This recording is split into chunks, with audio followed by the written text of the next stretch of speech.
दिदी 5,000 रुपियाँ हेल्प गर्नु न भन्नुभएको रहेछ 5,000 भने के हो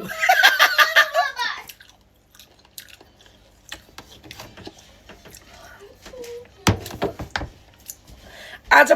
पाउ मात्रै बनाएको ओरे को पाउ मात्रै बनाएको आज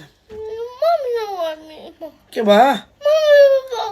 एक्लै खाने हुन डाड गरे मतलब त्यही भएर दुब्ला हो कि म खानै नपाइने के आनन्द के भयो भक्कर भएको होइन के हाने यो खाने खुट्टा खाने यो खाने अलि दाउ त यो खाने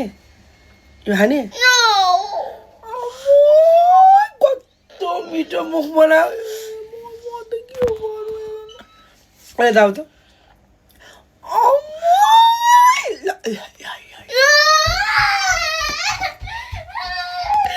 कस्तो घोप्टे बारी छ फेरि उसलाई नबोलाइकन खायो भने यस्तै गर्छ भर्खर भागा हो के उसलाई चाहिँ भन्नु पऱ्यो मामा खान्छु ल भनेर भन्नु पऱ्यो सासु गएको भन्ने न अब यस्तो रोएर के खानु भने के मुडै खराब भयो झन् यो सबै खोर्सानी खाएर देखाउँछु भनेर भिडियो बनाएको मुडै खराब गरिदिन्छ नि यार बाउ पनि त्यस्तै छोरा पनि त्यस्तै छ